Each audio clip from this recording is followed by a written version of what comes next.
8장 죽는 것도 유익함이라. 레디컬한 삶에 따르는 위험과 상급. 성공지향적인 시대 문화는 종종 복음의 핵심과 다양한 형태로 충돌한다. 그렇지만 그 와중에서도 이상을 추구하는 이들의 사상과 그리스도의 말씀이 교묘히 맞아떨어지는 경우가 더러 있다. 1931년 제임스 애덤스는 미국 사회에 아메리칸 드림이라는 신조어를 만들어냈다. 프랭클린 루즈벨트 역시 미국인들이 과거보다 미래가 나을 것이라는 확신만 있으면 눈앞에 즐거움을 미루는 것은 물론 희생까지도 기꺼이 감수할 것이라고 설파했다. 그의 말처럼 우리는 커다란 보상이 따른다는 확신만 있다면 어떤 위험이라도 마다하지 않을 것이다. 예수님도 제자들에게 비슷한 취지의 말씀을 하셨다. 자기의 목숨을 얻는 자는 잃을 것이요 나를 위하여 자기 목숨을 잃는 자는 얻으리라. 마태복음 10장 39절.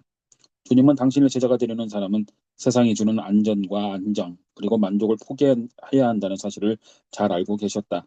그러나 그 길을 다 간 뒤에는 결국 세상이 줄 수 없는 엄청난 상급을 받게 된다고 가르치셨다. 이 대목에서 자연스럽게 의문이 생긴다. 주님이 주시는 상급이 과연 목숨을 걸고 쫓을 만한 가치가 있을까 하는 것이다. 복음이 필요한 이에게 가라. 마태복음 10장을 보면 예수님은 자기 목숨을 잃는 자는 얻으리라는 말씀으로 제자들에게 도전하셨다. 제자들을 세상으로 보내면서 그리스도를 따르기 위해 감수해야 할 위험을 개괄적으로 설명하신 것이다. 주님은 먼저 제자들이 엄청난 요구들에 둘러싸이게 될 것이라고 말씀하셨다. 주님의 말씀을 직접 옮겨보자면 앓는 사람을 고쳐주며 죽은 사람을 살리며 나병 환자를 깨끗하게 하며 귀신을 쫓아내라. 마태복음 10장 8절이라고 하셨다. 자, 이제 제자들이 만나게 될 사람들을 마음속으로 그려보라. 그들은 병으로 죽어가거나 멸시를 당하거나 위험스럽게 한 사람들이다. 더할 나위 없이 매력적이고 우아한 인물들이 결코 아니다. 최근에 몇몇 교회 성도들이 남부 아프리카의 여러 빈민촌을 들며 의료봉사를 하고 돌아왔다. 그런데 그들이 현지에 도착했을 때 강도를 만나 그만 차량 가운데 한 대를 강탈당하고 말았다. 강도들은 권총으로 운전기사를 무자비하게 두들겨 팬 뒤에 자동차 트렁크에 가두고는 단원들의 짐을 모조리 빼앗아 달아나 버렸다. 다행히 하나님의 은혜 덕분에 부상자도 없고 운전기사도 금방 회복되었지만 위험천만한 상황이 아닐 수 없었다. 그런 위험성이 있다는 것은 사전에 어느 정도 숙지하고 있었지만 진료하는 동안에도 그들은 여러 가지 위험을 감수해야 했다. HIV에 감염된 환자가 헤아릴 수 없이 많은 지역이어서 자칫하면 에이즈에 걸릴 수도 있었다. 가능한 한 모든 예방 조치를 취한다 하더라도 주사바늘에 찔리는 따위의 소소한 사고는 언제 어디서든 일어날 수 있었기 때문이다. 봉사단은 자리를 잡고 진료를 시작했다. 가까운 곳은 물론이고 멀리 떨어진 동네에서도 몸이 아픈 이들이 치료를 받으러 몰려들기 시작했다. 예상했던 대로 그 가운데는 HIV 보균자가 엄청나게 많았다. 그리고 마침내 우려하던 사태가 벌어졌다. HIV에 감염된 여성 환자를 치료하던 봉사단은 하나가 실수로 환자에게 사용했던 주사바늘에 찔리고 만 것이다. 불과 몇 시간 뒤에도 다른 팀에서도 똑같은 사고가 일어났다. 두 팀 모두 사태의 심각성을 잘 알고 있었다. 그리고 둘 다 또는 어느 한쪽이라도 HIV 제물에 될 가능성이 있었다. 인생 전체가 심각한 처지에 몰릴 수도 있는 상황이었다. 그런데 두 단원의 반응은 놀랍다 못해 기가 막혔다. 다른 단원이 아니라 우리한테 이런 일이 생겨 천만다행입니다. 봉사 클리닉을 통해서 한 영혼이라도 그리스도께 돌아온다면 이쯤은 아무 문제도 아닙니다. 봉사단이 돌아온 지 얼마 뒤에 아프리카 현지 파트너에게 이메일이 날아왔다. 단원들이 떠나고 나서 지역 전체가 클리닉 이야기로 떠들썩합니다. 주님이 자신들의 아픔을 돌보아 보셔서 단원들을 보내주셨다는 걸 다들 감격하고 있습니다.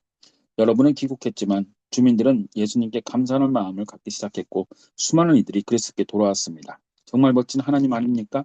그렇다. 주님은 정말 대단하신 분이다. 설령 지저분하고 질병이 창궐하는 지역으로 부르신다 해도 여전히 선하신 하나님이다. 환자를 섬기다가 그 질환에 감염이 되더라도 변함없이 귀하신 주님이다. 우리를 사용하셔서 도움의 손길이 가장 절실한 지역에 당신의 거룩한 영광을 드러내시며 복음을 전하게 하시니 얼마나 멋진 분인가. 위험한 곳으로 가라. 보라, 내가 너희를 보냄이 양을 이리 가운데 보낸 것 같도다. 마태복음 10장 16절. 이 말씀이 예수님 입에서 떨어지는 순간 제자들의 얼굴에 어떤 표정이 스쳤을지 짐작이 가는가? 양이라면 가축 가운데서도 가장 순하고 연약한 축에 끼며 앞뒤를 가리지 못하고 허둥대기로 정평이 나 있다. 양들은 별것 아닌 소음에도 흥분해서 날뛰며 위기에 대처하는 방어 기제를 전혀 갖추고 있지 않다. 적이 왔을 때 할 줄 아는 것은 도망치는 것뿐이지만 그나마도 느리기 짝이 없다. 그래서 양들은 늑대들에게 에워싸이기 일수다. 그런데 어쩌자고 선한 목자이시여 큰 목자이신 예수님이 양들을 늑대 소굴로 들여보내려 하시는 것일까? 주님은 제자들에게 이렇게 말씀하신다. 너희를 위험한 곳으로 보내려 한다. 너희는 악하고 잔인한 인간들 사이로 들어가게 될 것이다. 그것이 내 계획이다. 위험한 곳으로 가거라. 늑대 소굴로 들어간 양을 두고 쑥덕거리는 소리를 들어라. 그들은 너희를 향해 미쳤어. 명처한 것 같으니라고. 지금 어디를 어슬렁거리고 있는지 알고나 있는 거야? 라고 말할 것이다. 하지만 그것이 바로 내 제자가 된다는 말의 진정 의미다. 하지만 그렇게 생각하는 이들은 사실 많지 않다. 하나님의 마음을 헤아려 그분의 뜻을 따르는 것이 가장 안전하다고 말은 하지만 속으로는 다르게 생각한다. 위험한 곳이라면 하나님이 절대 보내시지 않을 거야. 위태롭고 불안하고 대가를 치러야 한다면 그것은 주님의 뜻이 아니지. 하지만 그런 요소들이 하나님의 뜻을 가늠하는 기준이 된다면 어찌할 것인가. 가장 위험한 카드를 꺼내는 것이 하나님의 계획이라는 것을 깨닫는다면 어쩔 것인가. 실제로 극도로 불안정한 지역에 우리를 보내려 하신다면 어떻게 할 것인가. 인도네시아에서 온 한 형제를 만난 적이 있는데 수마트라 섬 북부의 바탁 쪽 출신이었다. 그는 자기네 부족이 어떻게 그리스도를 알게 되었는지 이야기해 주었다. 몇 년 전에 선교사 부부가 마을에 들어와서 복음을 전했다.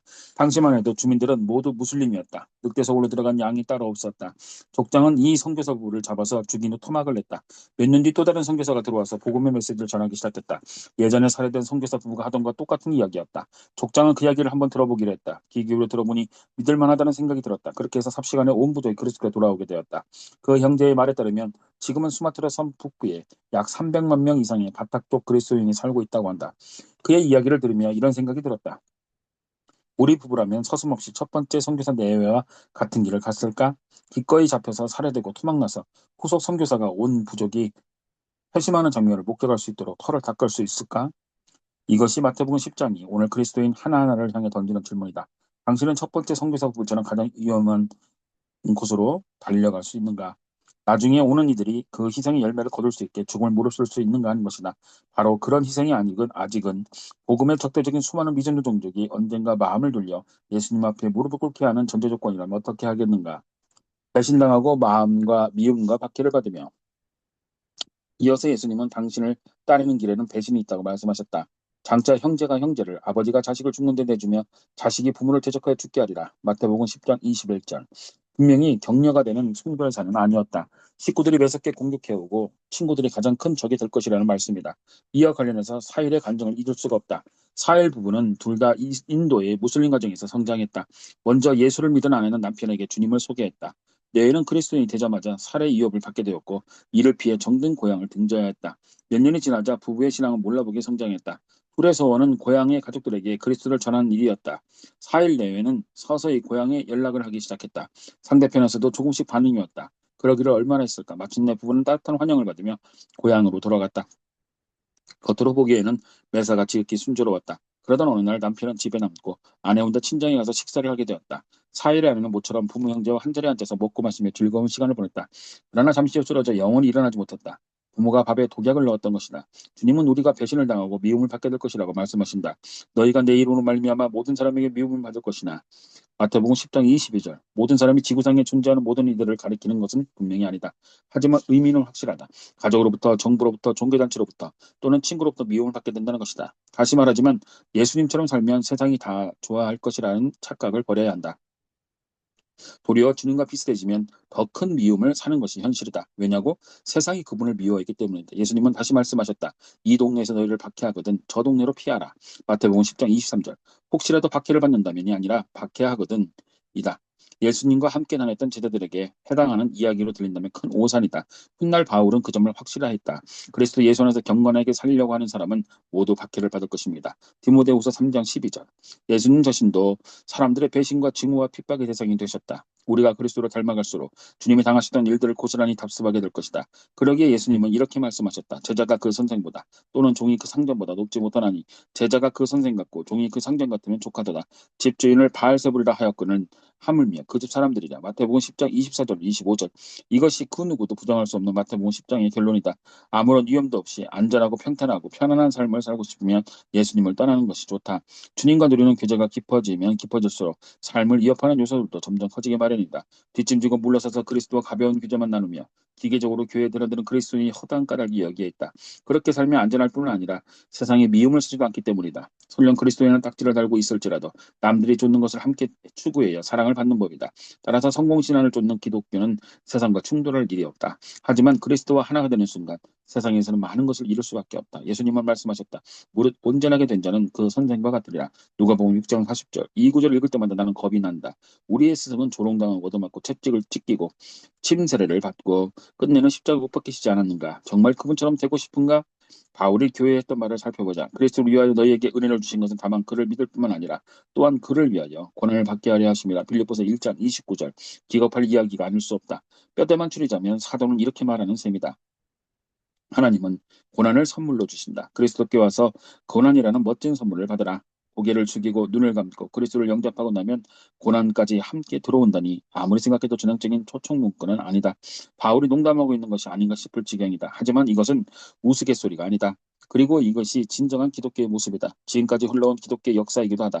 오늘날 중동과 아시아, 아프리카에서 볼 수 있는 핍박과 고난은 교회가 시작되는 시절부터 시작 그리스도를 쫓는 이들에게 줄기차게 이어져 온 일들이다.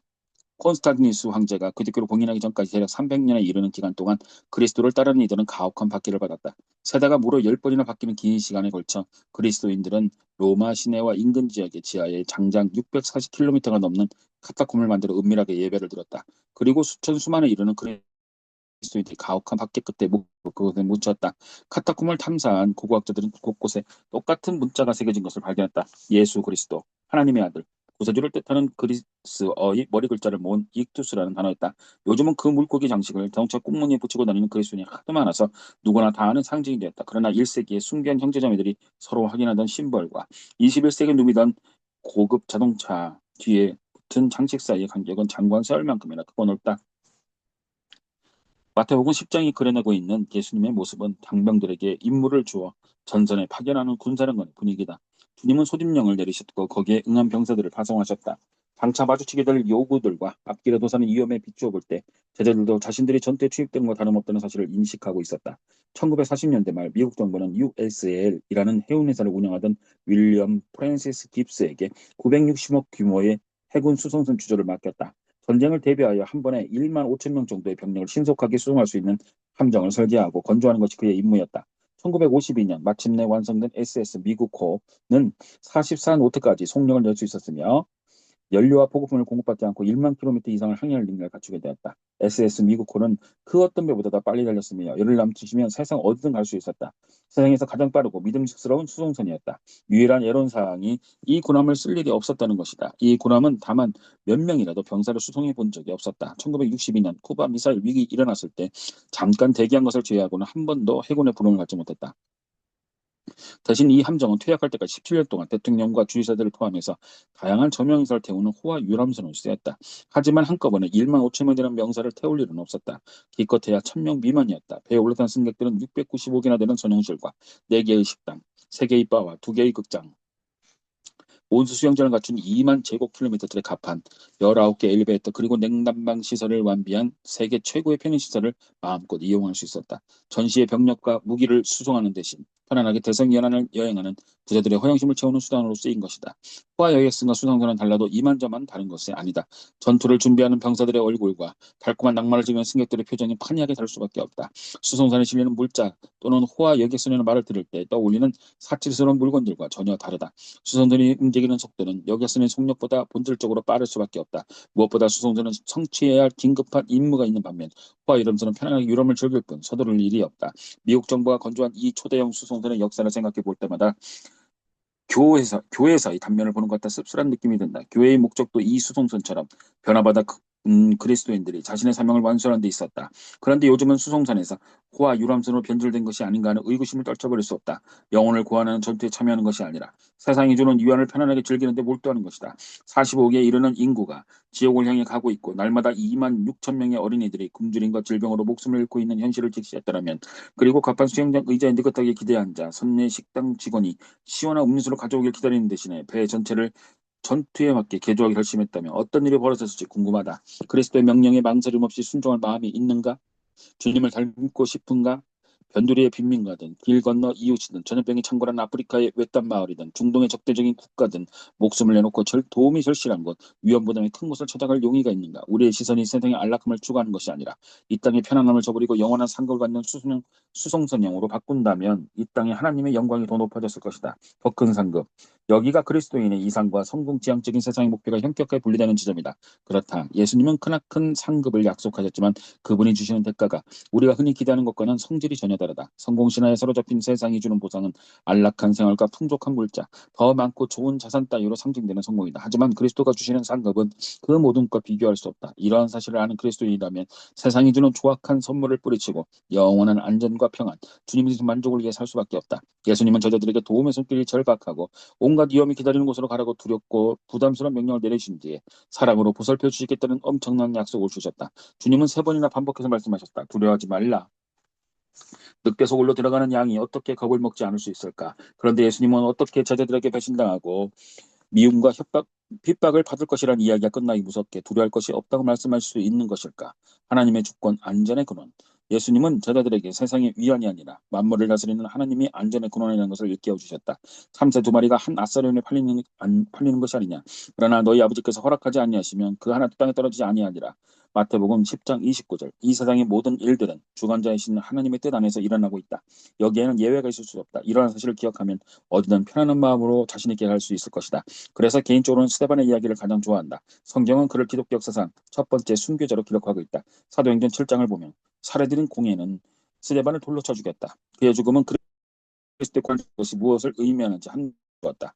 9장 24절. 그러나 이 이야기에서 더 인상적인 것은 스데반의 순교가 불러온 파장이다. 누가는 그날이 예루살렘에 있는 교회에 큰 박해가 있어 사도 외에는 다 유대와 사마리아와 모든 땅으로 흩어지니라. 그 흩어진 사람들이 돌아다니며 복음을 말씀을 전할세. 사도행전 8장 1절 4절라고 적고 있다. 즉 스데반이 고난을 받고 목숨을 잃은 결과 유다 사마리아 전역에서 교회가 크게 부흥했다는 이야기다. 무슨 일을 일어났는지 알겠는가? 스데반을 죽여서 하나님의 백성을 통제하려던 사탄의 전략은 도리어 교회가 성장하는 도화선이 되었다. 이것이 성경의 간증이다. 욥의 이야기에서부터 고린도 후서 12장에서 바울이 묘사하는 공격에 이르까지 수많은 본문들은 사탄 역시 하나님의 권세에서 움직일 뿐 아니라 결국 그분의 주권적인 역사를 이루는 데 힘을 보탤 수밖에 없다는 사실을 보여준다. 십자가 사건도 마찬가지다. 하나님의 아들을 거꾸로 들이는 사탄의 작전은 결국 죄인들에게 구원의 길을 열어주었다. 두려워할 것 없다. 주권은 하나님께 있다. 하나님의 사랑, 안정의 근원. 세상이 절대 줄 수 없는 안정감 역시 그리스도가 베푸시는 큰 상급 가운데 하나다. 주님은 마태복음 10장에서 참새 이야기를 하신 뒤에 제자들을 얼마나 사랑하시는지 다시 한번 일깨우셨다. 너희에게는 머리털까지 다 사신 바 되었나니 두려워하지 말라. 너희는 많은 참새보다 귀하니라. 예수님은 우리 삶을 낱낱이 헤아리시며 구석구석을 보살피신다. 이것이 그 무엇도 두려워할 필요가 없는 두 번째 이유다. 몇 주 전 교회 성도인 크레이그와 에이미 가정을 해외 빈민촌으로 파송하는 일이 있었다. 그들이 나를 찾아와서 버밍엄에 집을 팔고 아이들과 함께 도움이 필요한 나라에 가서 하나님의 영광을 드러내고 싶다고 고백한 지 몇 달 만에 이루어진 일이었다. 처음 그들을 만났을 때 나는 그곳에는 여러 가지로 어려운 일이 많을 테니 잘 견디라고 격려했다. 그리고 2달 만에 다시 만났는데 몇 가지 문제가 있어 진행에 차질이 생겼다고 한다. 첫 번째 상담이 끝난 지 얼마 안 돼서 할머니가 세상을 떠났고 형제 가운데 하나가 심장마비로 병원에 실려갔으며 강도가 들었고 교통사고를 당했다고 했다. 무엇보다 아내의 건강에 문제가 생겨서 급히 치료를 받아야 하는 상황이었다. 이러한 상황은 정착할 지역을 결정할 때도 큰 제한 요인이 되었다. 에이미의 병은 특정한 기후 조건 아래 살아야 하는 호전되는 특성이 있었기 때문이다. 부부는 눈물을 훔쳐가며 하나님이 두 사람을 어떻게 인도하셨는지 간증했다. 진찰을 받으면서 크레이그와 에이미는 의사에게 자신들이 가려고 하는 나라의 기후에 어떻게 적응할 수 있는지 물었다. 의사들은 명쾌했다. 미국보다 그곳이 더 나으니 걱정할 필요가 없다는 이야기였다. 하나님은 문자 그대로 우리 삶을 갈피갈피 다 들여다보고 계신다. 그리고 우리가 주님을 믿고 떠날 때 그 무엇과도 비교할 수 없는 안정감을 주신다. 자녀들의 필요를 완벽히 꿰뚫고 계시는 분, 그리고 그 필요를 넉넉히 채워주실 분이 신실하게 예배하시는데 무엇을 걱정하겠는가? 이것은 세상이 억지로 만들어낸 위안과는 차원이 다르다. 하나님의 임재, 만족의 근원, 마태복음 10장에서 예수님이 내놓으신 놀라운 선언들 가운데 가장 쇼킹하고 중요한 내용이 여기에 있다. 몸은 죽여도 영혼은 능히 죽이지 못하는 자를 두려워하지 말고 오직 몸과 영혼을 능히 지옥에 멸하실 수 있는 을 두려워하라. 마태복음 10장 28절. 목숨을 걸고 순종할 각오를 다지는 제자들을 격려하기에는 솔직히 부적절해 보이는 말씀처럼 보인다. 예수님은 하나님만이 궁극적인 심판자이며 그 안에는 영원한 생명이 있다고 하신다. 그리고 아무런 힘이 없는 인간은 결코 두려워할 까닭이 없다고 말씀하신다. 주님의 말씀이 지닌 무게감을 느끼는데 도움이 되도록 풀어서 말하면 이렇다. 제자들이 박해를 받을 고난을 예고하면서 사람들을 겁내지 말거나 기껏해야 주기밖에 더하겠느냐라고 담대하게 말씀하신다. 세상에 이런 격려가 어디에 있을까? 우리가 주님을 만나서 하소연한다고 치자. 거기 가면 죽을 수도 있어요. 그분의 대물이신다. 그래서 그게 어떻다고? 우리는 세상 어디를 가든지 두려워할 필요가 없다. 세상 최악의 상황이라고 해봤자 죽는 정도인데 떨 필요가 없다. 이런 이야기를 듣고 마음이 편해지겠는가? 이미 그리스도와 함께 죽은 몸이 아니라면 결코 이안이 될 수 없다. 하지만 유한한 삶을 살다가는 인간 따위는 전혀 위협이 되지 못한다는 것을 안다면 큰 격려가 되는 말씀이다. 바울은 그런 마음을 이렇게 표현했다. 이제 내가 사는 것이 그리스도니 죽는 것도 유익함이라. 빌립보서 1장 21절. 죽는 것이 유익할 때야 비로소 죽음이 상급이 된다. 목숨을 아까워하지 않았던 사람들. 교회에서는 계시록의 말씀처럼 죽기까지 자기들의 생명을 아끼지 아니한 이야기에 이들의 이야기로 가득 차 있다. 존 패트는 요즘 그리스도인들에게는 상대적으로 덜 알려진 인물이다. 그는 스코틀랜드에서 한창 성장하고 있던 교회를 10년 넘게 섬기던 목회자였다. 하나님은 그에게 복음에 대해 전혀 알지 못하는 식인종이 우글거리던 뉴 헤브리디스 군도에 가서 복음을 전하는 부담을 주셨다. 패트는 특별한 섬으로 들어가고 싶어 했다. 20년 전에 두 선교사가 상륙했다가 잡아먹힌 곳이었다. 당연히 선배 선교사들이 전체를 밟지 말라는 주의의 만류가 빗발쳤다. 패트는 이렇게 적었다. 마음씨 좋은 한 노신사는 나를 붙들고는 소리내 우셨다. 식인종이 살고 있다니까요? 목사님도 잡을 먹을 거라고요? 존 패트는 노인에게 이렇게 대답했다고 한다. 딕슨 씨, 머자나 선생님도 가지고 있던 모든 것을 남겨둔 채 무덤에 들어가게 될 것입니다. 거기서는 벌레들이 죽음을 뜯어먹겠지요. 주님만을 섬기다 죽는다면 벌레가 먹든 식인종이 먹든 무슨 차이가 있겠습니까? 마지막 때가 되면 선생님처럼 저도 그리스도처럼 깨끗한 몸으로 부활하게 될 겁니다. 노인은 눈물을 닦고 방으로 나가면서 이렇게 외쳤다. 그렇다면 더 이상 할 말이 없습니다. 33살 때 존 패트는 아내와 함께 뉴 헤브리디스 군도로 들어갔다. 도착한 지 얼마 뒤에 아내와 갓난아이는 세상을 떠났다. 패트는 맨손으로 땅을 파헤쳐서 그들의 시신을 묻었다. 그 뒤로도 생명을 위협하는 일들이 끝없이 벌어졌다. 하지만 몇 년의 시간이 지나자 뉴 헤브리디스에 사는 수많은 식인종들이 그리스도가 주시는 평안을 알게 되었고 오스트레일리아와 스코틀랜드를 비롯한 많은 서방 세계들이 복음 전도에 대한 도전을 받게 되었다. 짐 엘리엇의 경우도 결말이 다르긴 하지만 비슷한 경로를 걸었다. 그는 하나님이 자신을 후아 오라니 인디아 마을로 보내신다는 것을 확신했다. 적군은 외부인은 묻지도 않고 살해하기로 유명한 부족이었다. 예수님의 이름을 들어보지도 못했으면 두말할 것도 없다. 그곳에 복음을 전하는 일에 책임감을 느낀 몇 사람이 더 합류했다. 엘리엇이 탁월한 설교자였기 때문에 교회는 그의 능력을 악과하며 마음을 돌이키길 권유했다. 너무도 위험한 일이라고는 이야기했다.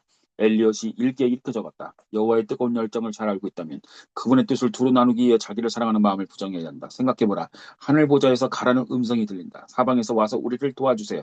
라는 외침이 들린다. 지하에 저주받은 영혼들 주자 나사로를 내 형제들에게 보내요. 이 고통받는 곳에 오지 않게 하소서라고 소리 지른다. 이런 음성이 들리는데 어떻게 한가로이 집에 앉아 키주와 부족이 죽어가는 것을 보고만 있을 수 있겠는가? 게다가 이 땅의 풍족한 교회들을 한번 휘저어야 하지 않겠는가? 그들은 모세와 선지자를 비롯해 모든 수많은 말씀들을 담긴 성경을 가지고 있다. 하지만 교회를 향한 꾸지람이 적힌 그 성경책들은 먼지에 덮인 채 방치되어 있다. 미국의 그리스도인들은 생명을 팔아 만문을 섬기고 있다. 분명 하나님은 라우디게아 교회의 심령 상태에 빠진 이들을 정확하게 치료하실 것이다. 1956년 1월 8일 엘리엇과 네 동지들은 지정된 바닷가에서 후아오렌이 궁종민들을 만났다. 원주민들은 창을 들고 인사를 건넸으며 일행은 그날 그 자리에서 모두 숨졌다. 그들은 목숨을 헛되이 버리지 말라는 이야기에 귀를 기울여 하지 않았을까? 각자가 판단해보라. 훗날 엘리엇의 아내 엘리자베스는 남편을 창으로 찔러 죽인 그 원주민들에게 가서 그리스도를 전하는 사역을 이끌었다. 그리고 결국 그리스도의 평화가 부족 전체를 지배하게 되었다. 또 다른 사례를 생각해보자. 가지고 있던 넉넉한 재산을 다 팔아 복음을 전했던 영국인 스터드를 아는 사람은 그다지 많지 않다. 스터드가 선교소로 나겠다고 막 결심을 밝히자 가족은 물론이고 목회자들까지 반대를 했지만 그는 결국 중국에 들어가 복음을 전하다가 다시 인도로 가서 하나님의 일을 계속했다. 어느덧 신선이 되었지만 그리스도인에게 은퇴는 없다는 각오로 다시 수단으로 들어가 여생을 보내게 된다. 스테드의 죽음은 아프리카와 아시아, 남아메리카에 복음의 씨앗을 뿌리는 WEC 국제 선교회가 태동하는 디딤돌이 되었다. 스테드는 어떤 상급을 기대하며 살았을까? 세상을 떠나기 직전에 쓴 마지막 글에서 그 실마리를 쳐다보다 우리는 누군가가 먼저 시작하기를 너무나 오랫동안 기다려왔다. 이제 더 기다릴 시간이 없다. 우리가 두려워하는 그런 무리의 사람이 될 것입니다. 온 세상 앞에서 곧 잠에 빠져 있고 미적지근하고 믿음이 없고 약해 빠진 그리스도인들 앞에서 우리는 과감히 하나님을 신뢰한다. 말할 수 없는 기쁨으로 마음으로 소리 높여 노래하며 이 일을 할 것이다. 우리는 수천 번이라도 인간을 의지하며 살기보다 하나님을 신뢰하다 당장 죽는 편을 택할 것이다. 이것은 이미 이긴 싸움이며 영광스러운 작전의 끝이 우리 눈앞에 펼쳐 있다. 우리는 식약한 이야기는 앙증맞은 말투, 귀여운 생각이 아니라 참다운 하나님의 거룩함을 가지게 될 것이다. 예수 그리스도 위에 가감히 믿고 일하는 사나이다운 거룩함을 갖게 될 것이다. 죽음이 상급이 되는 순간 삶은 급진적이 된다. 존 패튼, 짐 엘리엇, C.T. 스터드의 삶은 우리에게 중요한 사실을 가르쳐준다. 죽음을 상급으로 보기 시작할 때 우리 신앙이 급진적이 된다. 마태복음 10장에 기록된 예수님의 말씀의 핵심도 이것이었다. 개인적으로는 성공신화에 사로잡힌 현대의 신앙을 건져내는 비결도 여기에 있다고 믿는다. 이 세상에서 우리는 영원한 집이 아니다. 이 사실을 믿게 닫고 믿는 것이 열쇠다. 세상의 욕망과 세상적인 사고, 세상이 주는 쾌락, 세상적인 꿈, 세상적인 이상, 세상적인 가치, 세상적인 야심, 세상적인 찬사에서 자유로운 인생을 소망한다면 이 땅이 아닌 다른 세계에 초점을 맞춰야 한다. 지금 어디 살고 있는지 우리의 시선은 더 멋진 나라, 곧 하늘나라에 고정시켜야 한다. 비록 순간적이고 말초적인 즐거움의 유혹을 둘러싸인 채 살아가고 있지만 절대로 깨지거나 변하지 않고 영원한 한결같은 부활을 약속하신 주님을 향한 끈을 놓쳐서는 안 된다. 삶이 세상적으로 기울어지려고 하면 얼른 하늘나라에 집중해야 한다. 그래야 저만치 기다리고 있던 급진적인 보상을 바라보며 급진적인 모험을 해볼 수 있다. 제네사 웨일스는 대학을 졸업한 후에 무한한 가능성을 가지고 갓 세상에 나온 젊은이였다. 좋은 기회들이 많이 있었지만 그녀는 복음을 들어보지 못한 이들이 있는 중동의 한 나라로 들어가기로 했다. 떠나기 전에 제네사는 친구들에게 편지를 썼다. 단념하고 결혼해서 음악 교사로 평온하게 살 수 있었어. 그건 역시 무척 고상하고 소박한 멋진 일이지. 하지만 복음을 통해 세상을 변화시키고 싶은 마음이 사라지지 않았어. 그것이 남편이나 편한 생활을 바라는 마음보다 더 간절했다고나 할까? 다른 이들에게 예수님을 알려주는 것이 가장 급한 일인 것 같다.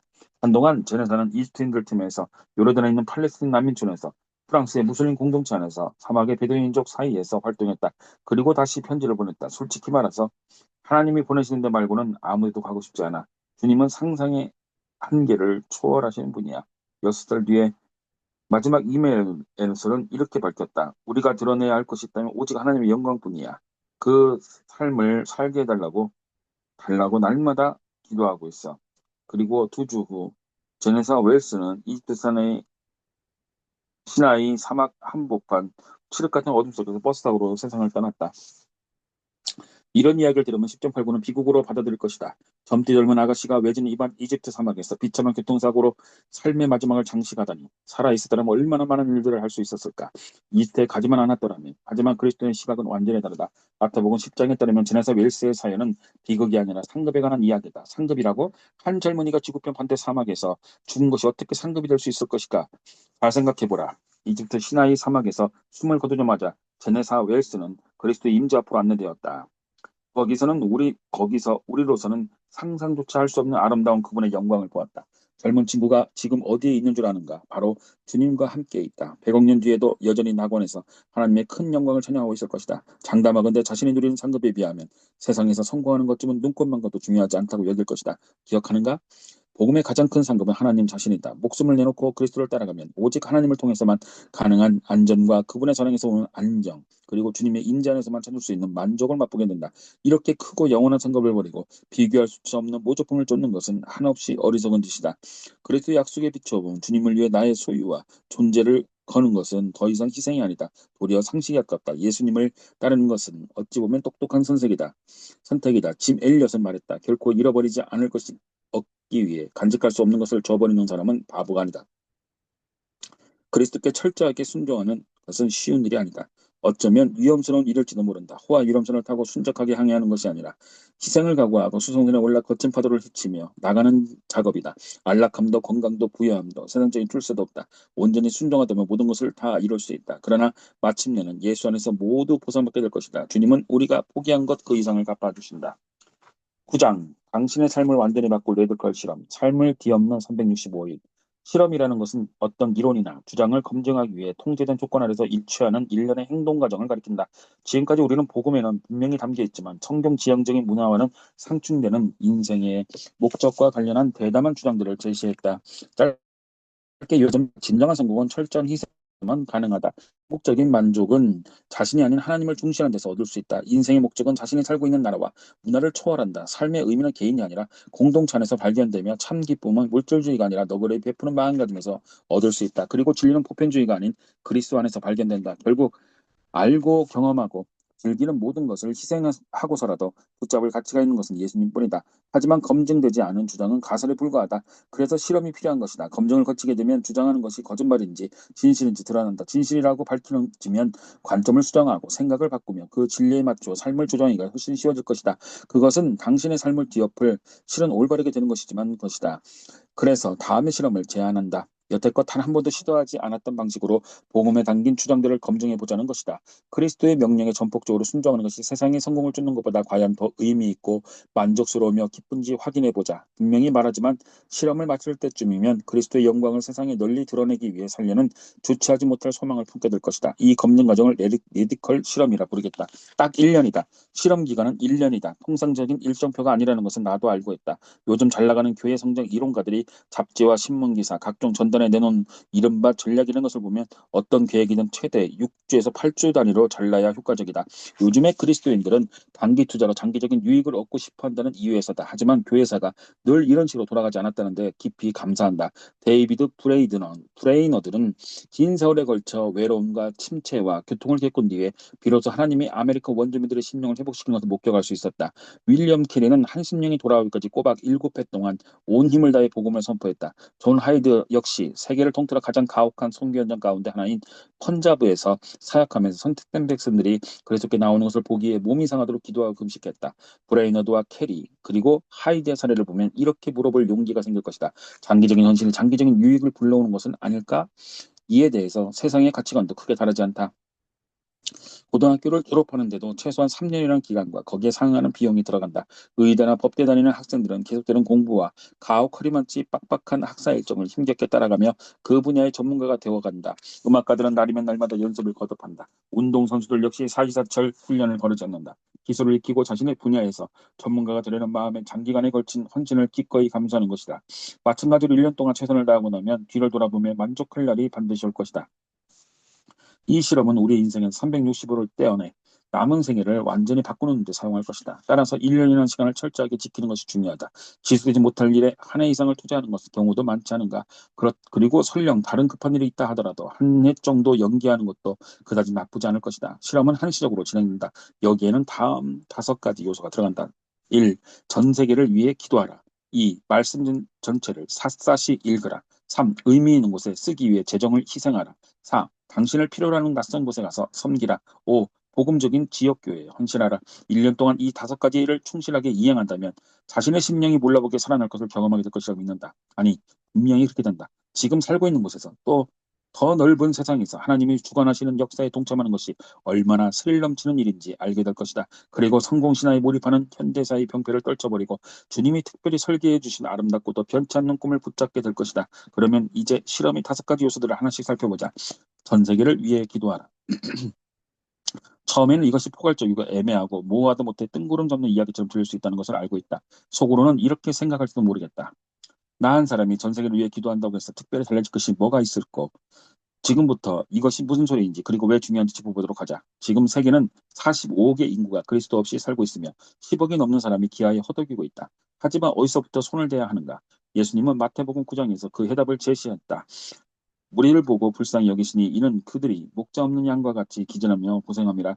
이에 제자들에게 이르시되 추수할 것이 많되 일꾼이 적으니 그러므로 추수한 주인에게 청하여 추수할 일꾼들을 보내주소 하라 하시니라. 마태복음 9장 36절 38절. 놀랐는가? 처음 이 본문을 들었을 때 난 2가지 점에서 깜짝 놀랐고, 우선 병들고 가난하고 가까이 도움이 필요한 이들에게 둘러싸인 예수님이 즉시 제자들에게 돌격명을 내리시지 않았다는 점이다.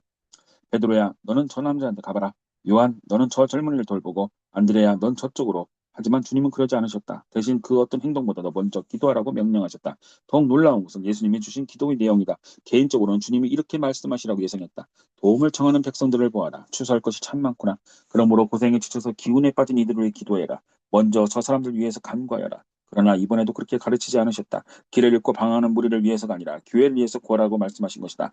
생각해보라. 도움을 간청하는 이들에게 둘러싸인 예수님이 어째서 제자들을 돌아보시며 제각기 자신을 위해 기도하라고 하셨을까? 여기에는 마음을 한없이 낮아지게 하는 속사정이 있다. 하나님의 기질한 이들을 바라보시니 예수님은 어찌할 백성들이 하나님 아버지께 나아가지 못할까 염려하신 것이 아니라 제자들이 주님의 이른 양에 가지 않을까 걱정하셨던 것이다. 곰곰이 생각해보면 그리스도인들이 예수님 말씀대로 복음을 듣지 못한 수많은 사람들에게 나갔더라면 지금쯤 세상이 어떻게 달라졌을지 궁금하다. 오늘날의 문제는 근본적으로 기도하지 않기 때문에 생긴 것들이다. 그것 말고는 같이 그토록 넓은데 추수한 일꾼이 터무니없이 적은 상황을 설명할 길이 없다. 전 세계 헤아릴 수 없이 많은 이들이 복되는 소식을 기다리고 있다. 지금 우리에게 가장 시급한 것은 추수할 밭의 주인께 더 많은 그리스도인들을 들판으로 보내달라고 부탁하는 일이다. 기도는 흔히들 무심코 건너뛰거나 몰라서 무시할 위험성이 가장 큰 높은 대목이다. 복음서를 통해 이미 살펴본 것처럼 인간은 한없이 부족하고 무기력하다. 따라서 하나님이 도와주시지 않으면 영원한 가치를 가지는 사역 중 그 어느 것도 감당할 수 없다. 계획을 세우고 전략을 짜고 그것을 실행할 일꾼을 제 아무리 많이 가졌다 하더라도 기도하는 일꾼이 반드시 필요하다. 얼마 전 친구 한 명이 한국에서 2주간을 보내고 돌아왔다. 한국은 최근 몇 년 동안 그리스도인의 숫자가 폭발적으로 늘어나는 것으로 지난 1세기 동안 전체 인구의 절반가량이 그리스도께 돌아왔다.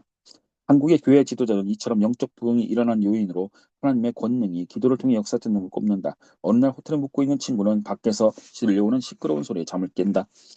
새벽 4시였다. 졸린 눈을 부비며 어기저기 창가로 다가 커튼을 젖혔더니 호텔 가까운 곳에 있는 경기장 안에 사람들이 가득 들어차는 것을 보았다. 이상한 노릇이었다.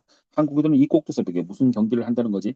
그는 짜장스러운 기분으로 다시 침대로 기어들어 잠을 청했다. 스타디움에서 나는 함성은 길을 가로질러 호텔방까지 고스란히 들려왔다. 그날 아침 늦지막하게 일어난 친구는 안내사직으로 가서 매니저에게 아까 경기장에서 무슨 경기를 했냐고 물었다. 호텔 직원이 웃으며 대답했다. 고객님, 경기를 한 것이 아니고 교인들이 모여서 기도회를 가졌답니다. 우리는 어떠한가? 경기장이나 텔레비전 주위에 몇 시간씩이나 둘러앉아서 건장한 선수들이 돼지 껍데기로 둘러싼 공을 쥐고 냅다 달리는 흰선을 넘는 것을 지켜보며 살고 있지 않은가. 미식축구를 비롯한 각종 스포츠에 쏟아낸 열정과 애정을 볼 때마다 온 교회가 저렇게 뜨겁게 기도하면 세상이 어떻게 달라질까 하는 간절함이 절로 생긴다. 그처럼 피상적이고 시시한 일들이 아니라 존귀하신 주님이 우리들의 관심을 독차지한다면 어떤 일이 벌어질까? 지구상의 모든 교회와 이런 양들, 가난한 백성들을 위해 시간을 내서 기도한다면 세상이 얼마나 달라졌을까? 그렇다고 반드시 스타디움에서 급진적인 실험을 시작해야 하는 것은 아니다.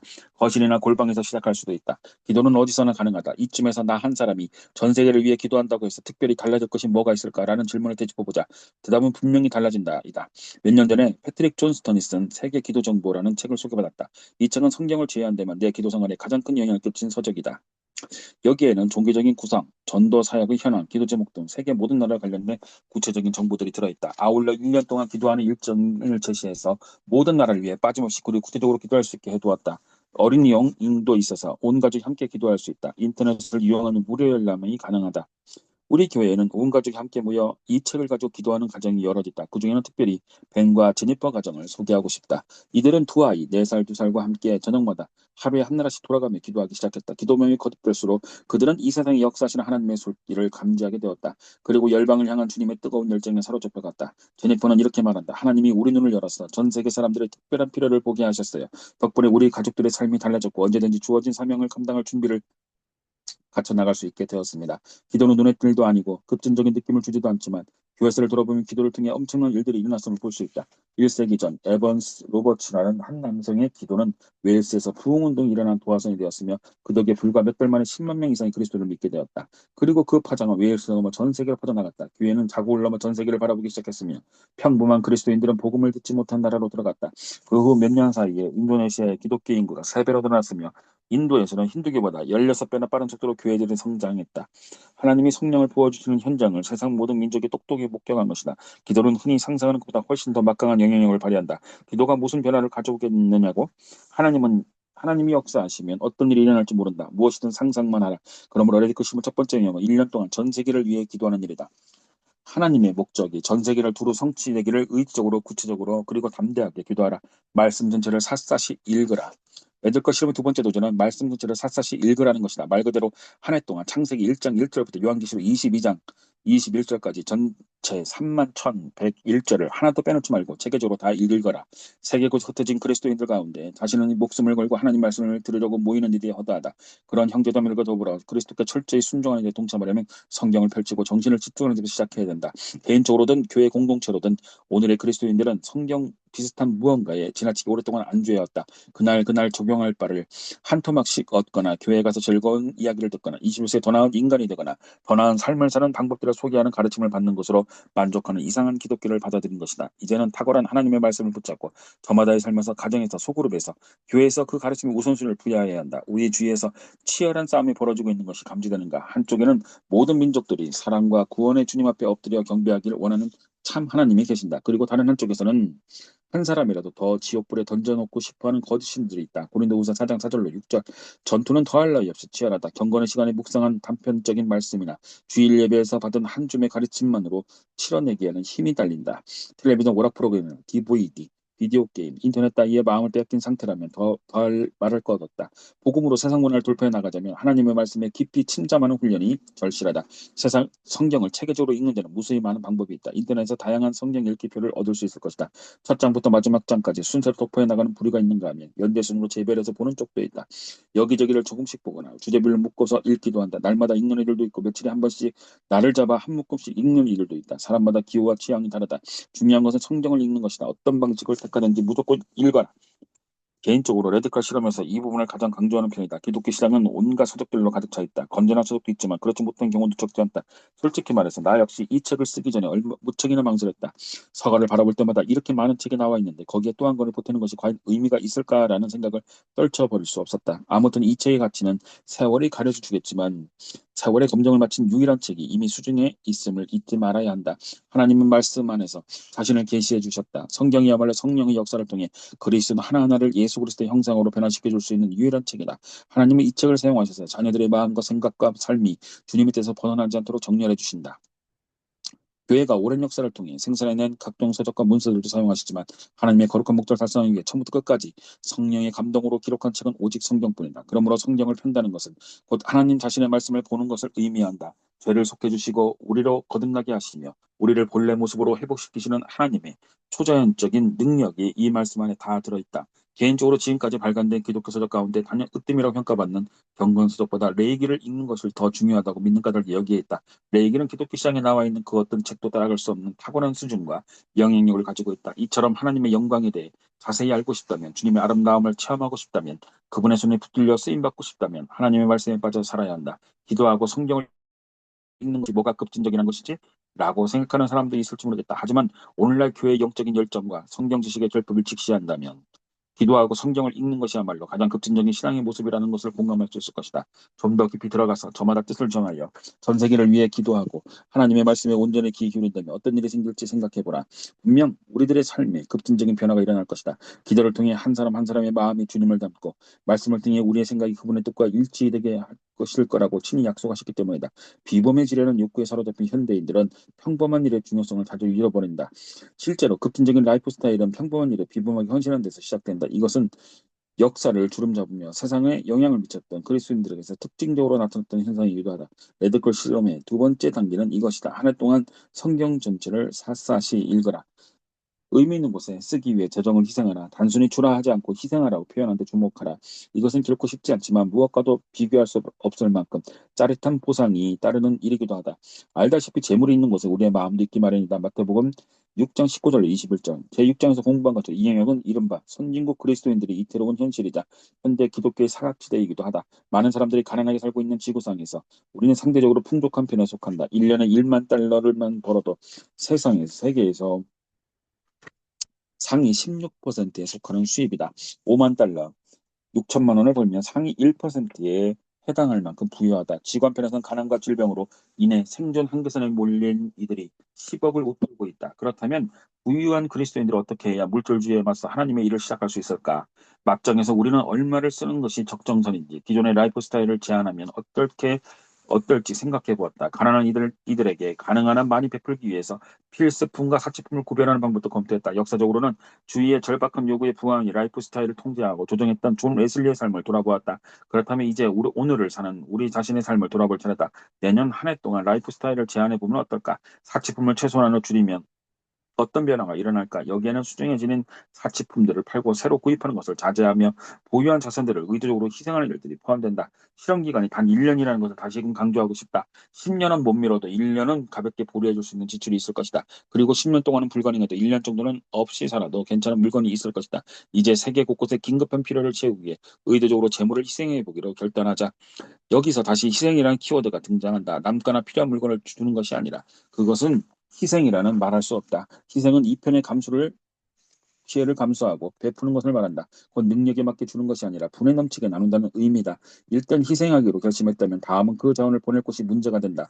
여기서는 구체적인 장소를 말하기보다 베품의 대상을 선정할 때 반드시 고려해야 할 중요한 점이 몇 가지를 나누려고 한다. 첫째로 일의 중심에 복음이 있는 곳에 자원을 투자하라. 세계 곳곳에는 다양한 요구들을 충족시키기 위해 활동하는 수많은 단체들이 있다. 하지만 인간에게 가장 절박한 필요는 그리스도다. 영적인 갈급함을 채우는 일을 도외시한 채 육신적인 필요를 임시로 메워주는 것은 성경적인 베품의 핵심을 놓치는 차사다. 둘째로, 이와 관련해서 교회를 중심으로 베푸는 데 초점을 맞춰라. 짧은 지면에 깊이 다룰 수는 없지만 세상의 필요를 채우려고 하면서 하나님이 세우신 일꾼들을 외면한 것은 현명하지 않다는 점은 지적하고 싶다. 주님의 가장 큰 일꾼은 교회다.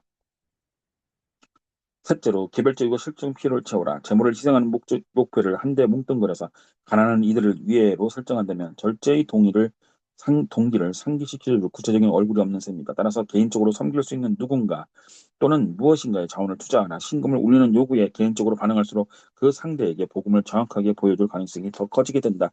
마지막으로, 신뢰할 만한 곳에 베풀라. 알다시피 자선기금이 엉뚱한 곳에 남용되는 일이 흔히 있는 일이다. 우리 그리스도인들은 물론 청지기로서 주어진 자원을 성실하게 관리할 인물 또는 단체에 재물을 맡길 책임이 있다. 같은 맥락에서 지속 가능한 방식으로 기부하기를 권면하고 싶다. 베푸는 데는 현명한 방법이 있고 그렇지 못한 방법이 있다. 조심하지 않으면 장기적으로 도울 수 없는 단기 프로젝트의 자원을 낭비할 가능성이 높다. 눈앞의 필요를 잠깐 채워주고 마는 것보다 오래도록 지속할 수 있는 사역에 재화를 투입하는 것이 중요하다. 이것이 레드컬 실험의 세 번째 요소다. 1년 동안 구체적이고 갈급한 영적 신체적 필요를 채우는 일에 급진적으로 삶을 드리기 위해 가진 재물을 동전 한 입까지 최대한 희생하라. 당신을 필요로 하는 낯선 곳에 가서 섬기라. 가는 일에 급진적이 되는 것은 급진적으로 베푸는 것만큼이나 중요하다. 여기가 레드컬 실험의 네 번째 단계다. 이것은 지극히 개인적이고 인격적인 영역이어서 여태까지와는 전혀 다른 경로를 통해 깊은 감동을 받게 될 것이다. 자동차를 타고 달려가든 비행기를 타고 날아가든 어려운 처지에 빠진 이들에게 복음을 전하거나 그들을 돕기 위해 집을 떠나본 적이 있는가? 그런 적이 있든 없든 앞으로 한 해 동안은 하나님이 저마다의 삶을 위해 도안해 두신 일정에 따라 멀고 낯선 지역으로 나가는 경험을 쌓아야 한다. 반감이 들지 모르겠지만 현실을 알고 나면 금방 고개를 숙이게 될 것이다. 오랜 내전으로 극심한 빈곤 상태에 빠진 수단을 처음 방문해로 갔을 때 당시 약 3,000달러 정도의 여행비가 필요했다. 게다가 아직 전쟁이 끝나지 않아서 내륙을 자유롭게 여행하기가 무척 어려운 형편이었다. 우리는 어쩔 수 없이 일행에 탈 경비행기를 세내기로 했는데 그 일에만 며칠이 걸렸다. 준비가 한창이던 어느 날 예배를 마치고 나오는데 신실한 자매 하나가 다가와서 속삭이듯 말했다. 차라리 그 여행 경비를 수단 사람들에게 보내주는 것이 좋지 않을까요? 목사님이 열흘 정도 함께 있어주는 것보다 그 필이 더 도움이 될 것 같은데요. 나는 그 질문을 붙들고 나는 깊이 고민에 빠졌다. 그 돈을 가난한 이들에게 나눠주고 주지 않고 여행비로 써버린 것이 과연 낭비일까 아닐까? 우리는 그곳에 꼭 가야 하는가? 그 고민은 수단에 도착할 때까지 계속되었다. 그리고 현재 도착해서 앤드류는 젊은이와 대화를 나누면서 비로소 풀렸다. 앤드류는 지난 20년 동안 자신이 살아온 이야기를 들려주었다. 태어난 날부터 전쟁을 보고 배웠던 이 청년은 수단 사람들이 그 고통과 박해를 어떻게 헤쳐나왔는지 담담하게 말했다. 그는 가장 암울한 시기에 구호품들과 도움을 주었던 수많은 이들에게도 깊은 감사를 전했다. 그리고 나를 바라보고 물었다. 그런 도움에 감사하면서도 우리가 누구를 진정한 형제라고 생각했는지 아십니까? 의자를 바짝 당겨 앉으며 물었다. 누구죠? 앤드류가 대답했다. 가장 어려울 때 함께 있어준 사람들이죠. 목사님, 여기까지 와주셔서 함께 해주시니 감사합니다. 왈컥 눈물이 쏟았다. 생각지도 못했던 곳에 급소를 찔린 기분이었다. 하나님이 우리 인간을 구원하실 때 금은이나 황금, 수표 따위를 보내지 않았다는 사실이 새삼 가슴에 다가왔다. 하나님은 자신을 독생자를 보내셨다. 잠시나마 직접 가는 대신 송금하는 것이 좋을지 모르겠다고 생각했던 것은 큰 오산이었다. 물질만 보낸다면 어떻게 복음을 소개할 수 있겠는가? 물질만으로 모든 필요를 해결할 수 있다고 판단할 만큼 피상적인 믿음을 가졌던 내 자신이 부끄러웠다. 세상을 향한 하나님의 목적을 이루는 때 동참하고 싶다면 물질을 나누는 것도 중요하지만 그것이 1순위가 되어서는 안 된다. 오히려 자신을 바치는 것을 최우선으로 삼아야 된다. 복음은 우리가 그러기를 요구하고 있다. 그렇다면 어떻게 갈 것인가? 정해진 것은 저마다 집에서 출발한다는 점뿐이다. 그리스도는 어디서 살든 거기서 제자를 삼으라는 명령을 받았다. 예수님이 보여주신 본보기를 보면 복음을 전하는 시발점은 우리 주변이 되어야 한다. 주님은 지상에 계시는 동안 세계 곳곳을 누비지 않으셨다. 수많은 사람들이 모인 곳을 찾아가지도 않으셨다. 만나지 못한 무수한 사람들 때문에 속을 끓이신 적이 아니라 가까이에 있는 몇몇 자들에게 온 힘을 쏟으셨다. 따라서 첫 번째 대상은 자신의 집과 동네, 도시가 되어야 한다. 더불어 그리스도의 영광을 위해 세상에 영향을 끼친 사람들에게 초점을 맞춰야 한다. 지난 몇 해 동안 걸쳐 우리 교회에서는 가라는 명령을 해석하는 방식을 두고 미묘하지만 중대한 변화가 일어났다. 한동안 우리 교회는 다채로운 공동체 사역을 일사불란하게 조직하고 중앙 집중식으로 편성하는 데 신경을 썼다. 그러다 보니 더 많은 성도들이 나갈 수 있도록 격려하고 준비시킬수록 진행하는 사안들이 일일이 통제하기가 어려워진 문제가 생겼다. 결국 진행되는 프로그램들을 교회가 모두 통제하는 마음을 빨리 접는 것이 상책이라는 결론에 이르렀다. 우리는 프로그램의 주도권을 분산시키기로 했다. 사역을 시작하고 관리하고 지역사회 곳곳으로 확산시키는 권한을 한 사람 한 사람에게 나눠주기로 한 것이다. 효과는 놀라웠다. 소그룹들이 자발적으로 나서서 저마다 가지고 있는 은사와 열정을 파악하고 하나님께서 그 자원을 사용하셔서 제자를 삼고 복음을 확산시켜 주시길 기도하기 시작했다. 학교를 빌려 거창하게 특별 사경회를 개최하는 대신 자기 집을 개방해서 일주일에 한 번씩 성경을 공부하는 모임을 열었다. 그것을 통해 집으로 초대하면 사람들에게 훨씬 효과적으로 복음을 전할 수 있다는 것을 자연스럽게 익혀갔다. 그것이 시발점이 되어서 다른 형태의 사역들도 폭발적으로 늘어났다. 지금은 복음을 전하기 위해 직장과 동네를 중심으로 성경 공부 그룹을 운영하고 약물 중독 재활센터를 지원하고 노숙자 쉼터의 급식을 돕고 고아들에게 기술을 교육하며 요양원의 할머니들을 보살피고 삶의 마지막 순간을 맞는 이들에게 호스피스 사역을 하며 직업 훈련을 시키고 글을 모르는 이들에게 읽기 쓰기를 가르치며 입원 중인 어린 환자들을 놀아주고 에이즈에 걸린 환자를 간병하고 외국에서 갓 이민 온 이들이 영어를 쉽게 익히도록 돕는 등 다채로운 활동을 펼치고 있다. 이 중에서 교회가 개입한 모험은 단 하나도 없다. 하나님의 백성들을 무장시키고 일상이란 삶의 현장에서 하나님의 목적을 이루는 권한을 그들에게 맡기는 순간 가능성은 무한대로 증폭된다. 복음을 전하는 일은 살고 있는 곳에도 시작되지만 거기에만 국한되지 않는다. 레드크로스 실험의 네 번째 요소는 여기에 근거를 두고 있다. 복음을 들어주지도 못한 이들이 10억 명을 넘으며 알면서도 받아들이지 않는 인구 역시 비슷한 규모에 이른다는 점을 감안해야 한다면 가야 할 책임이 누구에게 있는지가 분명해진다. 가는 것은 선택사항이 아니라 주님의 명령이 부르심이다. 남은 문제는 이제 어디로 가서 얼마나 오래 머무느냐 하는 것뿐이다. 연화 없이 같은 곳으로 가서 똑같은 기간 동안 살 필요는 없다. 하지만 복음을 가지고 열방으로 나가는 것이 하나님의 뜻이라는 점만큼은 그 무엇보다 확실하다. 레드컬 실험의 네 번째 도전은 내년 한 해 동안 지금 살고 있는 지역을 벗어나 낯선 환경과 조건 안에서 복음을 전하는 데 일정 시간을 투자하는 것이다. 가용 시간의 최소 2% 정도는 이 일에 쓰기를 권하고 싶다. 계산해보면 대략 일주일 정도가 되는데 그 기간을 활용해서 국내외를 가리지 말고 전혀 생소한 세계로 들어와서 복음을 전하라. 우리 교회는 매년 연말이 되면 수많은 교인들이 이 특별한 도전을 실행에 옮기고 있다. 그리고 한 주 한 주가 지날 때마다 자신들이 목격한 하나님의 역사를 나누는 생생한 간증들이 꼬리에 꼬리를 물고 들려온다. 복음을 들고 전혀 다른 환경에 들어가 사는 2%의 시간은 익숙한 조건에서 생활하는 나머지 98%의 시간에도 큰 영향을 끼친다.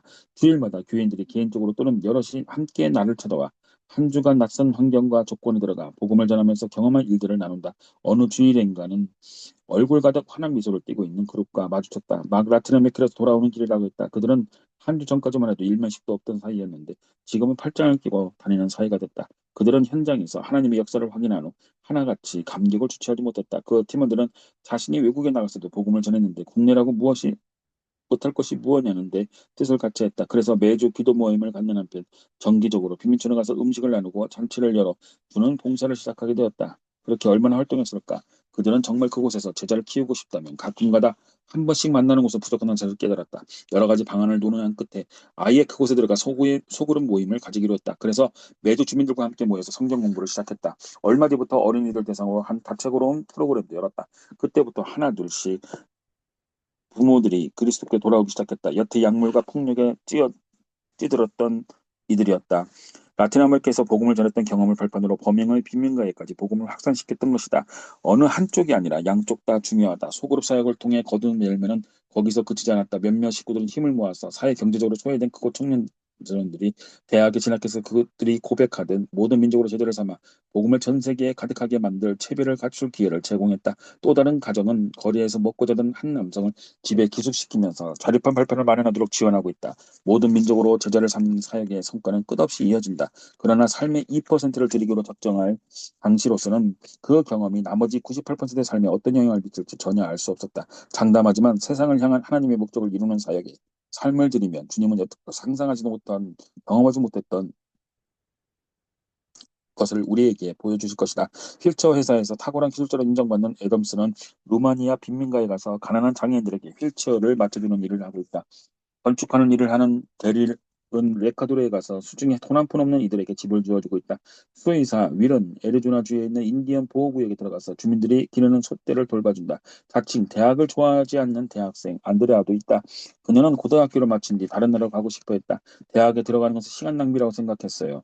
그리스도를 모르고 죽어가는 이들이 수북한데 교육을 받는다고 세월만 보낼 수는 없잖아요. 하지만 부모는 딸을 이리저리 구슬려서 딸이 가고 싶어하는 아시아나 아프리카 대신 엘라바마주에 있는 대학에 그녀를 보냈다. 대학생이라서 별다른 의미를 찾지 못했던 그녀는 어느 날 우리 교회에 예배 참석했다가 베두인족에게 복음을 전할 사람이 필요하다는 이야기를 듣고 반색을 했다. 그리고 베두인 공동체에 들어갈 공부를 시작했다. 서둘러 아랍어 수업에 등록했고 얼마 뒤에는 한 학기 동안 직접 중동에 가 머물 작정인데 베두인족과 접촉할 기회가 생겼으면 좋겠다는 이메일을 보내었다. 이번 학기가 끝나면 브로킬즈 교회에서 베두인족을 볼 수 있기를 기대합니다. 그들에게 예수님을 소개할 기회가 생기면 좋겠어요. 모든 그리스도인들이 자신의 직업과 기술을 생계를 유지하고 좀 더 나은 지위를 얻는 수단이 아니라 복음을 전하는 발판으로 사용한다면 어떻게 될지 생각해보라. 교회들이 전통적인 개념의 선교사만 보낼 것이 아니라 경영자와 기술자, 교사와 학생, 의사와 정치인, 엔지니어와 운동선수를 파송해서 목회자는 들어갈 수 없는 지역에서 복음을 전하게 한다면 어떻게 되겠는가? 간혹 이 2%의 헌신이 계기가 되어 매년 98%의 삶을 복음을 전하는데 사용할 수 있을 것이다. 어디에 가서 얼마나 머무는가 한 것이 중요하지 않다. 핵심은 가는 데 있다. 자, 이제 어디로 갈 것인가? 어떻게 하나님의 손에서 자신을 맡겨 능력을 최대한 발휘할 것인가? 앞으로 1년 안에 개인이나 가족 단체로 복음을 들고 낯선 환경과 조건 속으로 들어가 그곳에서 2%의 시간을 보내라. 이것이 레디컬 실험의 네 번째 도전입니다. 복음적인 지역교회에 헌신하라. 급진적인 실험의 마지막 요소는 복음을 전하는 공동체의 삶을 드리는 것이다. 앞에서 이야기한 네 가지 요소는 모두 이것으로 수렴되는 까닭에 이 부분을 맨 끝에 두었다. 제5장에서 다뤘다시피 제자를 삼으라는 예수님의 명령은 다른 사람을 위해 생명을 내어주라는 초대다. 하나님은 인간을 만들면서 서로 기대어 공동체를 형성하게 하셨다. 그리스도인들은 살아있는 공동체의 지체로서 교회의 지원과 격려를 받으며 급진적인 삶을 살아갈 수 있게 된다. 그리스도의 광대한 몸 가운데 일부를 이루는 것은 지극히 영광스러운 일이다. 국경과 역사를 초월해서 하늘나라 공동체의 식구가 된다니 얼마나 놀라운가. 그러나 신약 성경은 지역사회 공동체에 지체가 된다는 것. 다시 말해 특정한 지역의 형제자매들이 한데 모여서 서로에게 헌신하는 것 역시 영광스러운 것이라고 말하고 있다. 하나님은 지역교회가 그리스도인의 삶의 모든 영역에 영향을 미치도록 설계해 두셨다. 그러므로 세계를 위해 기도할 때 혼자 외친다고 생각해서는 안 된다. 하나님 아버지라고 입을 여는 순간 그 강구는 소속된 더 넓은 규모의 신앙 공동체에 완벽하게 연결된다. 성경을 읽을 때도 깨닫고 배운 것을 함께 나누면서 적용해야 한다. 물질을 희생하고 전혀 다른 환경과 조건 속에서 복음을 전할 때도 혼자 힘으로 발버둥치는 외로운 병사가 되어서는 안 된다. 이 모든 일을 교회를 통해 복음이 전해지는 과정과 긴밀하게 연결되어 있다. 그러므로 현재 헌신적이고 활동적이며 열성적으로 지역교회를 섬기고 있지 않다면 기본적으로 신앙 공동체의 삶을 드리는 데서부터 레디컬 실험을 시작해야 한다. 사실 이 책은 처음부터 끝까지 그리스도께 전폭적으로 순종하는 마음가짐이 지역교회의 움직임에 어떤 영향을 주는지 초점을 맞추고 있다고 해도 지나치지 않다. 저마다 개인적으로 그리스도를 따르는 것이 아니라 신앙 공동체를 이루어 함께 주님을 쫓아가도록 돕는 것이 이 책의 목표다. 마가복음 10장에서부터 주자 청년들이 10장에서 부자 청년이 재물을 지키러 들어간 뒤에도 주님은 제자들을 돌아보시며 주와 복음 위에 가족을 잃어버릴 수 있다고 말씀하셨다. 그러나 곧바로 전과는 비교할 수 없을 만큼 많은 형제자매와 어머니들을 얻게 되며 영생을 얻지 못할 자가 없을 것이라고 덧붙이셨다. 이처럼 놀라운 영적 가족이야말로 신약 성경이 제시하는 공동체의 아름다운 조상이다. 따라서 그리스도를 철저하게 쫓으려면 반드시 공동체에 속해야 한다. 예를 들어 베푸는 일에 과감히 나서지 못한다. 것도 대부분 재물을 사랑해서라기보다 고립되는 것을 두려워해서다. 교회 안에서 그리스도가 말씀하신 급진적이고 단순한 삶을 흔히 목격할 수 있다면 검소하게 살기가 한결 쉬워질 것이다. 하지만 가까운 그리스도인들이 다들 멋진 차를 타고 커다란 집에 살며 호화로운 라이프 스타일을 유지한다면 그것을 기준으로 살게 될 공산이 크다. 성경을 읽으면서 이러저러하게 살겠다고 마음먹었다가도 주변의 그리스도인들이 너나 없이 말씀과 다른 식으로 사는 것을 보면 저래도 괜찮은가 보다라고 생각하게 되는 것이다. 그리스도께서 전폭적으로 순종하기를 원한다면 신앙의 모델을 제대로 보여줄 그런 교회가 필요하다. 아낌없이 나눠주고 과감하게 나가고 위험을 감수하며 사는 모습을 서로가 보여주어야 한다. 우리에게는 예상하거나 기대하지 않았던 문제에 부닥쳤을 때 손을 내밀어 삶을 지탱해줄 형제자매가 있어야 한다. 그런 과정을 통해서 하나님이 설계하신 교회의 목적대로 서로 의지한 법을 배우게 되는 것이다. 세상을 향한 그리스도의 뜻을 이루는 일은 본래부터 개인에게 맡겨진 과제가 아니었다. 그리스도인은 모든 민족에게 가족을 둔 세계의 신유이다. 그러므로 늘 교회와 더불어 움직이며 서로에게 필요한 공동체를 위해 삶을 바치라. 일단 지역교회 헌신하기로 했다면 또는 이미 그러고 있다면 그 공동체 안에서 제자 삼는 사역을 할 수 있는 최상의 길을 찾으라. 우리 교회에서는 그런 작업이 주로 소그룹을 통해 이루어진다. 길을 잃고 방황하는 이들과 더불어 말씀을 나누면서 세상을 섬기는 것이다. 예수님은 관계를 통해 지대를 세우는 것에 가장 큰 우선순위를 두셨다. 그리스도인들의 삶에 있어서 그런 관계는 부수적인 요소가 아니라 레드컬 실험을 하면서 내년 한 해 동안 속해서 활동할 그룹들을 물색하라. 어떤 게 들어갈지, 그리고 어디서 가서 낯선 환경과 조건을 경험할지 함께 검토하라. 누구에게 주님을 소개할지, 누구에게 말씀을 가르치고 어떻게 제자를 삼을지 곰곰이 생각해보라. 이제 막 교회에 들어와 복음의 가르침을 따라 살기 시작한 이들이 변하는 모습은 대단히 인상적이다. 얼마 전에 우리 교회에 출석한 한 성도가 비판적인 편지 한 통을 보내왔다. 그리스도를 모르는 이들의 눈에 복음이 살아서 역사하는 모습이 어떻게 비치는지 단적으로 보여주는 글이어서 함께 나눴으면 한다. 사랑하는 데이비드 목사님, 그리고 브루킬즈 성도들에게 모든 목사님과 브루킬즈 성도들에 대한 찬사를 아끼지 않더군요. 그래서 당연히 칭찬하고 격려하는 편지에 익숙하시리라 믿습니다. 하지만 이 편지는 항이나 경고에 더 가깝습니다. 설령 관점이 다르다 할지라도 너그럽게 이해하시고 끝까지 읽어주시기 바랍니다. 실은 목사님의 급진적인 가르침과 행동이 저의 삶을 완전히 붕괴시켰다는 사실을 알려드리려고 이 글을 씁니다. 저로 설명드리자면 저는 충분히 만족스러운 삶을 사셨던 부모님 밑에서 사랑을 받으며 자랐습니다. 교회에 다니지 않았습니다. 제 속했던 세상의 관점으로 보기에 그리스도인의 행동은 너무나 위선적으로 보였기 때문입니다. 성인이 된 뒤에는 야망을 품고 세상적인 성공을 추구하며 살았습니다. 그 길을 걸으면서 교회는커녕 근처에도 발길을 돌리지 않았습니다. 대학을 거쳐서 대학원을 졸업한 후에는 마음씨 따뜻하고 아름다운 여성과 결혼했습니다. 괜찮은 직장에 들어간 덕에 남보다 빨리 집도 마련하고 대출금도 꼬박꼬박 갚을 수 있었습니다. 은퇴 후 제법 큰 돈을 받을 수 있는 주식형 퇴직연금에도 가입했습니다. 곧이어 귀여운 두 딸이 태어났고 강아지도 두 마리 키우며 단란한 가정을 가꿨습니다. 중산층에 어울리는 성공 신화를 써가고 있었던 셈입니다. 주위 사람들부터 현실적인 세계관에 토대를 준 친절하고 품위 있는 남자라는 평가를 받으며 살았습니다. 저는 열심히 일해서 생활하고 저금하는 저의 생활에 100% 만족했습니다. 퇴직연금과 교육보험을 붓고 적금을 들고 휴가를 대비해서 따로 돈도 모았습니다. 평면 텔레비전처럼 값나가는 전자제품들을 장만하기 위해 착실하게 저금됐습니다. 기부금은 간신히 체면을 지킬 정도만 냈습니다. 저는 가족을 사랑했고 그들과 함께 시간을 보내는 것이 무엇보다 좋았습니다. 하지만 늘 돈이 부족해서 쩔쩔맸고 살림살이에 필요한 비용은 늘어만 갔습니다. 그때마다 가지고 있던 통장들을 훑어보면서 거기서 위안과 안정을 찾았습니다. 승진과 출세에 목매는 평범한 남성들이 다 그렇겠지만 주식형 퇴직연금에서 분기마다 배당금이 나올 때면 잠시나마 기분이 좋았습니다. 그러나 주가가 폭락하여 배당금이 나오지 않거나 생돈을 끌여다 메워야 할 때면 스트레스를 받고 좌절했습니다. 때로는 화가 나기도 했습니다. 그래도 사노라면 어쩔 수 없이 겪어야 할 오르내림으로 받아들이고 그냥 넘어갔습니다. 그러던 어느 날 아내가 아이들을 교회에 보내고 싶다면서 함께 가까운 예배당에 다니자고 했습니다. 이 시점까지는 교회나 거기에 다니는 위선적인 그리스도인들과 마주치는 일을 용케도 잘 피해왔습니다. 믿음이 좋다는 교인들을 만나면 늘 마음이 불편했기 때문입니다. 어쩐지 성경을 잘 모른다고 깔보는 것 같았습니다. 하지만 이번에는 아내를 기쁘게 해주기 위해서 꼭 참고 예배에 참석했고 교인들과도 어울렸습니다. 주말에 해야 할 일을 목록을 예배라는 항목에 마지못해 끼워 넣은 것입니다. 처음에는 그래도 나은 편이었습니다. 그런데 시간이 갈수록 괴로움이 더해졌습니다. 사람들을 괜찮아 보였지만 물에 물 탄 듯 미적지근한 설교를 듣고 있으면 감동은커녕 얼른 집에 가고 싶은 마음만 들었습니다. 나만큼이나 흥미를 뒀던 아내는 브루킬즈 교회에 한번 가보자고 했습니다. 평판이 좁다는 이유였습니다. 평범한 교회에 다니는 것이 그저 싫은 수준이라면 대형 교회 나가는 것은 최악이라는 평소의 지론이었지만 아내의 입담을 어떻게 당해내겠습니까? 결국 지난 가을 이 교회 문턱을 밟았습니다. 그날을 시작으로 목사님과 교회 성도를 세상에서 편안히 살던 저의 삶을 차근차근 무너뜨리기 시작했습니다. 목사님의 설교는 순수하고도 강력해서 예전에 듣던 어중간한 메시지와는 사뭇 달랐습니다. 저는 즉각적으로 영향을 받기 시작했고 곧 마약 중독자처럼 다음 주를 기다리는 처지가 됐습니다. 그때부터 정말 꼬박꼬박 교회 다녔습니다. 주일만으로 말씀에 대한 욕구를 채울 수 없어 지나간 설교 CD를 사다가 출퇴근길에 듣기도 했습니다. 그리고 듣고 마는 것이 아니라 삶으로 살아내는 교인들과도 교제했습니다. 점점 배우고자 하는 마음이 더 뜨겁게 타올랐습니다. 이번에는 소그룹 모임에 가입했습니다. 수요일 저녁 성경 공부 모임에 나갔습니다. 목사님과 교회 성들이 반가워하며 저를 격려해 주시더군요. 그런데 점점 더 깊이 말씀에 중독될수록 부작용이 생겼습니다. 내면에서 믿음이 싹을 틔우고 자라나기 시작한 후 이번에는 같은 믿음을 가지고 씨름하던 다른 그리스도인을 만나보고 싶은 마음이 굴뚝 가져졌습니다. 세상의 소중한 것들을 삶을 지탱하는 기둥으로 여기고 단단히 지었던 저의 소나기에서도 차츰 힘이 빠졌습니다. 그렇게 해서 저는 그리스도인이 되었습니다. 말씀을 듣고 신앙이 성장하면서 지난 한 해 동안 내 삶이 얼마나 달랐는지 생각하면 스스로 믿기지 않을 정도입니다. 예전에는 교회라면 딱 질색이었는데 이제는 주일 예배 빠지는 법이 없습니다. 일주일에 한 번씩 멤버들의 집에 모여서 서너 시간씩 공부를 하는 소모임 모임에도 열심입니다. 성경을 가르치기 위한 교사 세미나 참석했습니다. 그리스도인을 무조건 피하던 내가 그리스도의 제자가 된 것입니다. 이제는 예전에 다른 그리스도인이 내게 그랬듯이 누군가 말 붙잡고 말씀을 나누고 싶습니다. 평면 텔레비전을 사려고 돈을 모으던 일은 그만둔 지 오래입니다.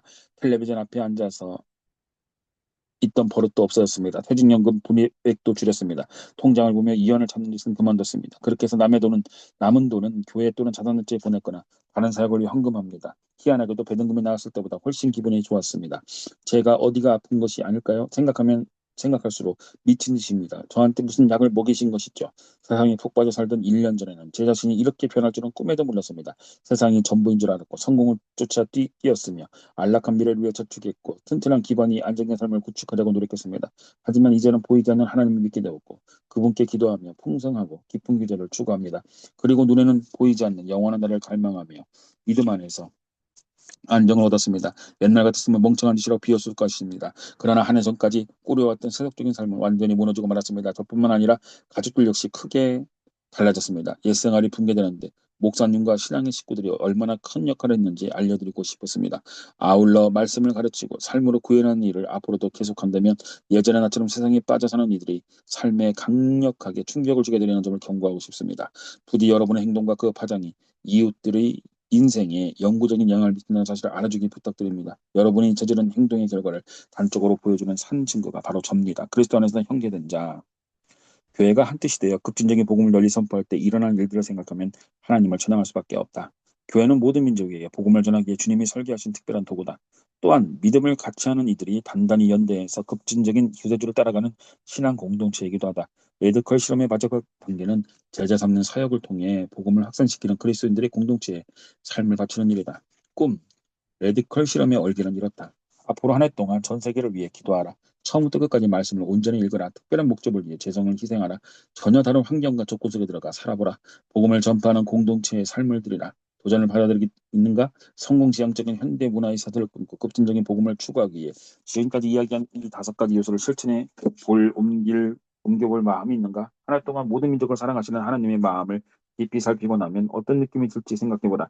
1년에 걸쳐 그분의 음성에 귀를 기울이고 나면 주님의 영광에 관해 무엇을 배우게 될지 묵상해보라. 지금 가지고 있는 물결 중에 어떤 것을 내려놓게 될지 생각해보라. 그리고 그 자원들이 심각한 어려움에 빠진 이들에게 전해진다고 생각해보라. 하나님이 어디로 인도하실지 마음에 그려보라. 가까운 곳일지 먼 곳일지 예수를 아는 이들을 보내실지 복음이라고 들어본 적도 없는 미전도 종족에게 보내실지 상상해보라. 신앙 공동체 안에서 삶을 통해 세상에 영향을 미치는 주요한 통로가 될 관계를 맺는다고 생각해보라. 그리스도인들이 그리스도의 명령을 쫓아 온 마음을 다해 세상 속으로 파고들면 어떤 일이 벌어질까? 이 책을 통해 그 결과를 문틈으로만 엿볼 수 있었을 것이다. 하지만 그야말로 슬쩍 넘겨다보는 정도일 뿐이다. 앞에서 언급한 레디컬 시험들이 여러분의 신앙의 부디 보탬이 되길 바란다. 아울러 관련된 자료나 동일한 믿음의 길을 가고 있는 다른 이들과 연결할 수 있으면 더욱 좋겠다. 홈페이지에 접속하면 더 많은 이야기와 이와 관련된 웹사이트 정보, 1년에 걸친 실험을 무사히 마치는데 필요한 도움을 얻을 수 있을 것이다. 레드컬 실험의 결과로 하나님이 여러분의 삶에 특별한 역사를 일으키시거든 그 이야기를 홈페이지에 꼭 남겨주기를 함께 격려받을 수 있기를 바란다. 급진적인 제자론에 관해서 배워야 할 것은 아직도 수두룩하며 우리 교회가 실험을 통해 검증받아야 할 일도 산더미 같지 많다. 혹시라도 앞에서 언급한 몇 가지 사례들만 보고 우리 교회가 그리스도의 성품과 목적을 모든 면에 정확히 따라가고 있다고 오해할까 봐 두렵다. 안타깝게도 우리는 전혀 그렇지 못하다. 우리도 아직도 갈 길이 멀다. 그리고 교회 안에 복음의 핵심을 회복하는 시도가 시종일관 부드럽게 그리고 멋지게 성공하겠다는 인상을 주는 것 또한 걱정스럽다. 분명히 이야기하지만 실제로는 그것의 정반대에 가깝다. 성도들에게 복음의 핵심 진리를 적용하려고 노력하는 과정에서 받은 부정적인 이메일들만 따로 모아서 한 장을 구성할 할지 해볼까 고민했을 정도다. 나는 흠없는 인간이 아니며 헤아리기 어려울 만큼 실수를 많이 저질렀다.